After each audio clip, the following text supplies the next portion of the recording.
시청자 여러분 안녕하십니까. 박종진입니다. 민주통합당 신임 당대표 자리에 오른 이해찬 대표가요. 이른바 이제 2단계 경선론을 제시했습니다. 2단계 경선론이란 게 뭐냐. 지난 서울시장 재보선 때처럼 당내에서 먼저 경선을 통해서 후보를 뽑은 후에 외부 후보와 단일화를 거친다는 겁니다. 당연히 안철수 원장을 염두에 둔 말입니다. 2단계 경선론 어떻게 생각하십니까? 싸움에 나서는 민주당 장수 입장에서 보면 이기겠다는 각오로 덤벼야 하는 것 아닙니까? 당내 주자들도요, 힘 빠질 것 같습니다. 보는 국민들도 맥 빠집니다. 네, 우리 당 후보가 최고다. 민주당 후보가 최고다. 네, 이렇게 우리 당이 국가를 책임지겠다. 이런 자신감 보여주시면 어떻겠습니까? 당대표니까요. 네, 정치권 돌아가는 이야기 먼저 짚겠습니다. 느릿한 말투. 그러나 안경 너머로 눈빛이요 예사롭지 않습니다. 보수 농객이지만 보수 농객 같이 보이지도 않습니다. 윤창중 컬럼세상 대표를 자리해 모시겠습니다. 안녕하십니까? 안녕하세요. 네. 새누리당 당사 앞에서 뭐 계속 데모하고 있어요. 그죠? 그렇죠. 예, 완전 국민 경세자 해라. 막 이러는데. 네. 야, 이거. 그런 장면을 보면서 이 대한민국 집권당의 그 허약한 체질, 지금 민주주의 현 주소를 보면서 개탄하지 할 수 없는 거죠. 네. 1980년대 노동운동 현장에서 보였던 꽹가리 두들겨 치고, 네. 또 피켓 들고, 네. 완전 국민 경선제 실시하라 하는 그런 시위를 보면서, 네. 과연 이게 집권당의 자질이 있느냐, 자격이 있느냐 하는 좀 매서운 비판을 가하고 싶고요. 네. 특히 그 시위대에는 김문수 경기도지사의 그 열성 지지자들이 대거 몰려들어서 네. 그런 시위를 하고 있는데, 네. 물론 김문수 경기지사의 책임이 어느 정도인가는 모르겠습니다만, 저는 이걸 보면서 일면 김문수 지사의 한계, 이 정치력의 한계, 김문수 정치의 한계를 저는 좀 절감하는 그런 심정입니다. 네. 네. 김문수 지사 더 이상 일탈하지 마라. 김문수 지사 유턴해서 네. 경선에 참여해라. 이렇게 글을 쓰셨죠. 그렇습니다. 네. 어떤 이유에서 이렇게 주문하신 거? 제가 그 김문수 지사에 대해서 이런저런 제 나름대로의 충원을 하는 것은, 그 김문수 지사가 15대에 국회에 들어와서 네. 그때만 따져도 지금까지 15, 6년 정치를 했고, 네. 그 전에 다른 정당이라든가 운동권에 참여해서 활동한 걸 다 합하면은 사실 평생 정치를 한 사람입니다. 그래서 그것을 지켜본, 나름대로 면밀하게 추적해온 관찰자의 한 사람으로서, 또 김문수 경기도지사 같은 경우는 사실 지금 보수 우파 진영에서의 큰 제목입니다. 네. 동량입니다. 많은 기대를 안고 있는 분인데 어찌 이렇게 이번에 대선 출마 선언 이후에는 그야말로 옹색한 모습을 보이느냐 하는 저 개인적인 안타까움이랄까, 사실 애정에서 이런 제가 비판을 하는 겁니다. 네. 근데 그 데모하는 사람들을 김문수 지사가 시켜서 와서 데모해라 이렇게 하는 건 아닐 거 아닙니까? 시켰는지 안 시켰는지는 모르겠습니다만, 제가 그 김문수 지사가 참석했던 국민 경선제와 관련한 토론회에 한번 참석한 적이 있습니다. 네. 거기서는 이 완전 국민 경선제를 반대하는 목소리를 제가 냈을 경우에 엄청나게 반발을 하더라고요. 거의 이성을 잃어버릴 정도로. 그냥 그걸 보면서, 야, 이게 좀 큰일이구나. 네, 이게 좀 큰일이구나. 그러면 그럴수록 좀 자제를 당부하는 논평이라든가, 뭐 이 방송에서의 토론이라든가, 이런 걸 좀 해야 되겠구나. 그런 생각을 하게 됐죠. 네. 네. 그러니까 완전 국민 경선제가 원래 정당 정치의 원칙에는 약간 위배된다 이렇게 주장하고 계시지 않습니까? 약간이 아니라, 네. 지금 김문수 도지사가 경선 참여를 선언하면서, 대권 도전 선언을 하면서 가장 먼저 내놓은 소리가 뭐냐면은, 주장이 뭐냐면은 완전 국민 경선제예요. 근데 지금 이 2달이 다 됐습니다. 2달이. 4.12 총선 직후에 김 지사가 출마 선언을 했잖아요. 근데 2달이 다 됐는데 국민들이 도대체 완전 국민 경선제가 무엇인지 알지를 못하는 거예요. 네. 느닷없이 나눴기 때문에 알지를 못하는 거예요. 저거 미국에서 한다더라. 네. 근데 과연 미국에서 하는 걸 우리가 들여오면 좋으냐? 이것도 시작해가지고 지금 이해를 못하고 있습니다. 아, 미국은 지금 당원이라는 게 없습니까? 미국이 아, 완전 있죠, 국민이 없으니까. 있죠. 부분적으로 하고 있죠. 네. 그런데 기본적으로 뭐냐면 미국에서도 경선할 때마다 무슨 한 번은 오픈 프라이머리 완전 국민 경선제하고 한 번은 뭐하고 이런 게 아닙니다. 네. 기본적으로 끝 전혀 변화하지 않는 거죠. 근데 원칙이라는 게. 원칙이라는 게.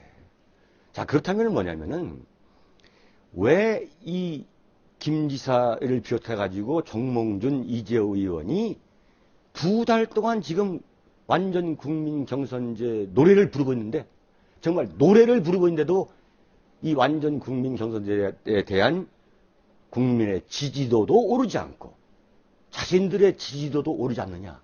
이거 반성해야 돼요. 제가 그래서 글을 쓴 이유는 뭐냐면은 오늘이 이제 금요일 아닙니까? 네.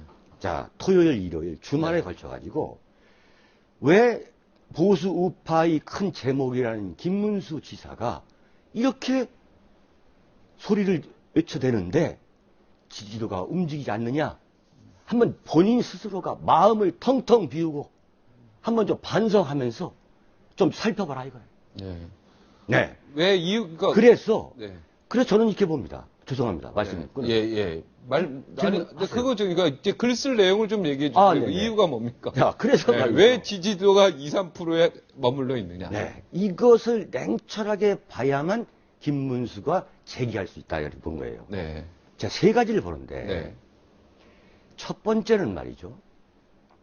첫 단추를 잘못 낀 겁니다. 네. 첫 단추. 첫 단추에 뭐냐면 내가 보수 우파의 가치, 소위 말하는 박근혜 전 대표가 새누리당을 접수하면서 비상대책위원장을 하면서 당 칼라를 빨간색으로 바꾸고 빨간 점퍼 입고 그다음에 경제 민주화하고 이 좌클릭 중간 클릭으로 갔던 거 아니에요. 네. 여기에 대해서 새누리당의 전통적 지지층, 이 보수 우파의 집토끼들은 굉장한 불만이 있었던 겁니다. 도대체 왜 그러느냐? 굉장한 논란이 있었잖아요. 네. 그러면 바로 김문수가 전략가라면은 박근혜가 지금 하지 못하고 있는 거, 박근혜에 대해서 보수 우파가 불만으로 갖고 있는 거, 이것을 공격하면서 자기의 상품으로, 자기의 비전으로 만들어야만 박근혜에 대해서 불만을 가졌던 그 보수 우파 산토끼들이, 아니 집토끼들이, 전통적 지지층, 집토끼들이 김문수 지사를 향해서 시선을 보낼 거 아니에요? 전략적으로. 그 찬스를 놓쳤네요, 그럼. 그런데 첫 번째 하는 말이 뭐냐면 경선 룰을 고쳐야 한다. 이렇게 하니까 이 보수파의 집토끼들, 네. 전통적 지지층들이 저게 손학규 이인재가 저러더니 말이에요. 하라는 그 이른바 손학규 이인재 망령이 자동적으로 떠올랐다는 거예요. 이른바 연상적 발상이라고 그러죠.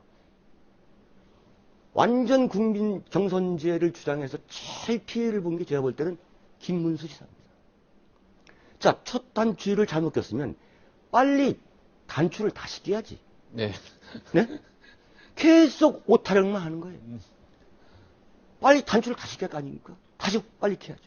그래서 저는 뭐냐면 전격 유턴 180도 김문수의 전략과 전술을 유턴할 수 있는 그 시점을 찾아야 한다. 지금 한 단추 한 몇 개까지 낀 것 같습니까? 한 서너 개 꼈습니까? 그 다시 지금 풀러야죠, 그러니까 다시. 지금 끼다가 안 껴지고 막 이래가지고 네. 그 다시 다 풀으라 이 말이죠. 초반이 엉망이에요. 네. 다시 껴야 됩니다. 다시 껴. 네. 자, 처음에 어떻게 낍니까, 그러면 다시. 유턴해서. 자, 그래서 네.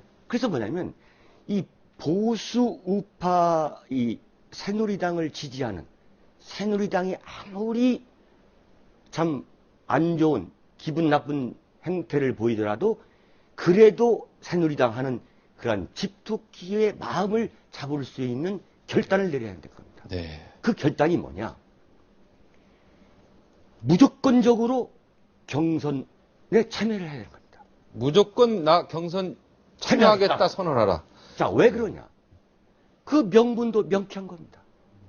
만약에 이번에 새누리당의 경선이 무산되거나 불발되거나 예컨대 강복대회가 될 경우에 대한민국의 민주주의는 수십 년 후퇴하는 거예요. 네? 그렇지 않습니까? 경선 참여 많이 안 하면. 안 되면은 1970년대, 80년대 용팔이 사건이 또 많이 난다면은 네. 대한민국 집권당은 전 세계에서 우스갯거려야 되는 거예요. 이건 매우 중요한 겁니다. 그래서 제가 이 쾌도남마 같은 자리에서 제 나름대로 명쾌하게 좀 설명을 하는 거예요. 주장을 하는 거예요. 네. 어떤 경우든 경선에 일하는 이 틀, 경선팔은 깨지면 곤란하겠다. 그것을 정말 이 유리컵 다루듯이 조심스럽게 다뤄야 한다. 네. 무조건 경선 참여해라. 네. 또. 자, 있습니까? 경선에 참여함으로써 집도기들이, 김문수를 다시 보는 겁니다. 네.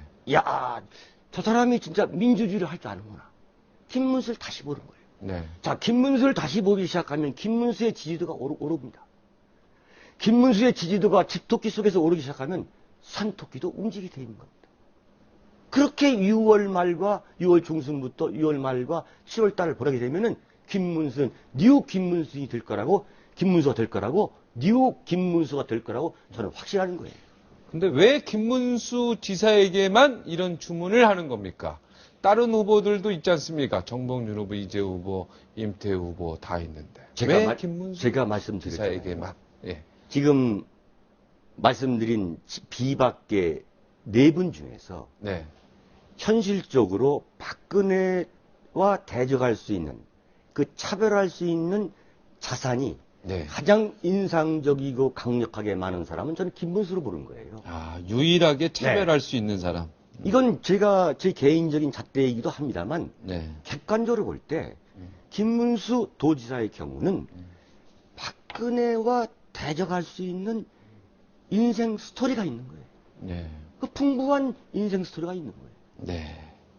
그 인생 스토리, 그리고 또 지금까지 국회의원 3선에 경기도 지사에 그런 또 경력도 있는 거예요.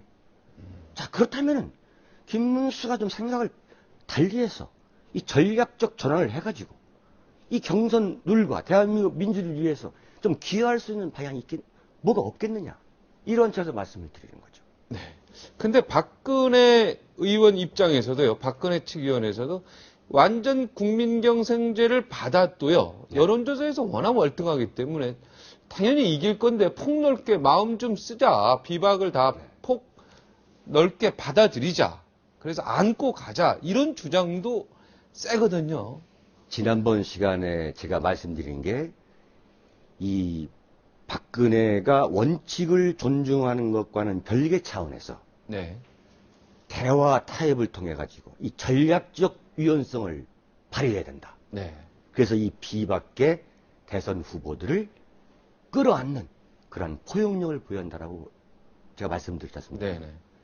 그때 저 엄청난 비판을 받았습니다. 근데 제가 오늘 또 말씀드린 것은 뭐냐면 네. 그 소신에는 저는 변함이 없습니다. 네. 유연성이 자, 있어야 된다니까 받아들여야 전략적 된다는 유연성이 얘기죠. 받아들였다는 게 아니라 네. 자기 원칙을 설명하고 네.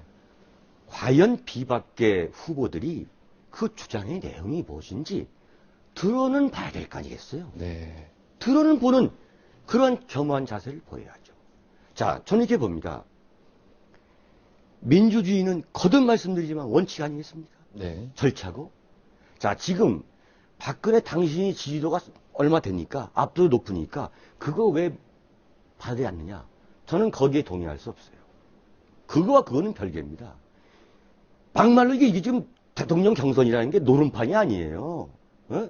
내가 10만 원 땄다고 그래가지고 박앵카한테 이렇다고 그래서 뭐 5천 원 주고 집에 가서 갈 때 택시비 하라 이런 게 아니지 않습니까?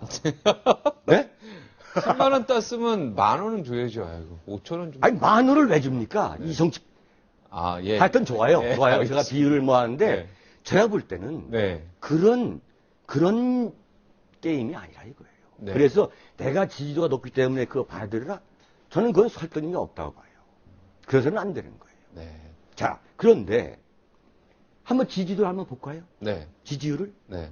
표 준비됐습니까? 네. 네. 표 준비됐습니다. 네. 40.4, 3.2, 2.1, 0.8 이렇게 돼 있네요. 거기에 지금 새누리당 내에서 다자 대결을 할 경우에 네. 40.4%가 박근혜 위원장이 나오고 그 다음에 안철수가 22.1%, 네. 문재인 의원이 13.8%. 네. 그래서 2위와 3위를 야당한테 주는 거예요. 네.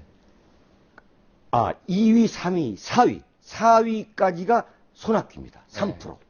그러니까 1위가 박근혜, 2위가 안철수, 문재인, 손학규. 네. 그 다음 5위가 김문수 도지사입니다. 네. 3.2%. 네. 그 다음에 정몽준 의원이 2.1%. 그 다음에 이재호 의원이 말씀 1% 정도. 말씀 안 네, 드리겠습니다. 말씀 안. 자, 이런 현실인데 지금 국민 경선제를 한다고 해서 거듭 말씀드리지만 김문수, 정몽준, 이재호 이런 분들, 임태희 이런 분들이 경선을 한다고 해서 이게 과연 역전이 되겠습니까? 기적이 일어나겠습니까? 가혹한 얘기지만은 저도 이런 말씀 드리고 싶지 않은데 네. 이것은 이미 완전 국민 경선제는 이미 흘러간 노래다. 저는 그렇게 보는 겁니다. 네. 근데 이 완전 국민 경선제를 하는 나라도 있습니까? 근데 혹시 그런 것 좀 조사해 보셨습니까? 나라도 있죠. 아. 없는 게 아닙니다. 아, 있습니까? 네, 있습니다. 아. 네. 그럼 꼭 이거를 우리나라에서만 하는 건 아니네요. 아니죠. 선진 정책. 이건 오픈 프라이머리 해가지고 미국에서 했던 거 아니겠습니까? 네. 네. 근데 그 사람들은, 미국은, 결코 바뀌지 않죠. 이렇게 하기로 했으면 끝까지 가는 겁니다. 네. 그러니까 약속을 끝까지 지킨다는 얘기죠. 한 번 네. 약속을 딱 하면. 그렇죠. 그래서 이제 이 뭐냐면은, 난 이거 좀 물어보고 싶어요. 이재호 의원한테 한번 물어보고 싶은 게, 이재호 의원은 경선 출마할 때 두 가지를 요구했습니다. 하나는 개헌하겠다. 내가 대통령이 되면 6개월 안에 개헌하고 3년만 하겠다. 개헌하겠다고 했잖아요. 네. 그 다음에 국민 경선제로 바꾸자 했던 거예요. 자, 그런데 지지도가 변함없다. 물론 여론조사가 뭐 만고 진리는 아니죠. 네. 불변의 진리는 아니죠. 얼마든지 바뀔 수는 있죠. 그러나 지금 이 마당에서 경선을 포기하겠다? 그래서 경선을 무산시키겠다? 경선을 불발시키겠다? 그렇다면 어떻게 됩니까? 새누리당은 결국은 몰락하는 거죠. 네. 네. 비박주자들이 만약에 탈당을 하면은 어떻게 새누리당의 지금의 모든 판은 일단 한번 어그러지는 거죠. 일단 판은 깨진다고 봐야죠. 탈당할 확률을 몇 프로나 보고 계십니까? 저는 이렇게 봐요. 탈당을 할 경우에 신문 일면톡 예컨대 네. 뭐 이런 식으로 나올 겁니다. 네. 상처가 클 겁니다. 그런데 그 상처가 경선 전후에 만약에 그게 있다 그러면은 빠르면 빠를수록 상처는 적을 것이고, 네. 그러나 만약에 경선도 끝나고 본격적으로 야권도 대선 후보를 완전히 세웠을 때 그 시점에 맞춰서 만약에 탈당을 하고 이러면은 타격이 이건 있죠. 치명타죠. 네. 완전히 새누리당 후보 누가 될지 모르겠습니다만 그 후보에 대해서 비수를 꼽는 거예요. 네. 자, 그 비수를 과연 꼽아야 되느냐 우리가. 네? 우리가 이 부분에 대해서 우려를 하지 않아야 되느냐 말이죠. 이건 심각하게 민주주의를 후퇴시키는 행위죠. 비판받아야죠. 네. 그러지 않기를 저는 바라고 있습니다. 네. 다음에는 좀 그 민주당 얘기나 네. 야당 얘기도 좀 하시죠, 뭐. 그러시죠. 네. 뭐 좋습니다. 그런데 네. 한 말씀 더 드려도 되겠습니까? 네네. 아까 김문수 도지사가 지지율이 계속 고전 중이다. 그 세 가지라 했는데 제가 두 가지만 말씀드렸습니다. 네. 하나 마지막 안 했죠. 하나가 뭐냐면 결정적으로 김문수 지사는 이 전격적으로 돌아서 가지고 180도 방향선을 해서 무조건적인 경선 참여를 선언해야 되는데 네. 그거와 동시에 제일 중요한 게 뭐냐면은 정몽준, 이재호와의 이 소위 말하는 비박계 울타리에서 나와야 됩니다. 같이 지금 섞여 돌아다니기 때문에 전통적 지지층에서 김문수의 차별화를 느끼지 못하는 거예요. 이건 굉장한 전략적 오류예요. 그 차별하기가 쉽지 않죠. 어차피 비박인데 비박 주자들하고 또 거기서 차별하기가 쉽습니다. 그러니까 국민 경선제 주장을 지금 다 같이 외친 거, 비박계 안에서 합창한 거, 이건 전략적 오류라 이거예요. 자, 그럼 난 친박계로 해가지고 나와야 됩니까? 아니죠. 나와서 독자적으로, 독자도 아까 말씀드린 대로 나는 보수의 가치를 내가 구현하겠다. 라면서 전통적 보수층, 집도끼들을 일단 포용을 하고, 그 다음에 이 종북 세력, 이 종북 문제 같은 이 큰 국가적 담론, 그 다음에 양극화 문제, 재벌들의 이른바 대기업의 그런 방만한 운영, 그런 문제, 하여튼 이 국가적 담론을 주도해야 되는 거예요.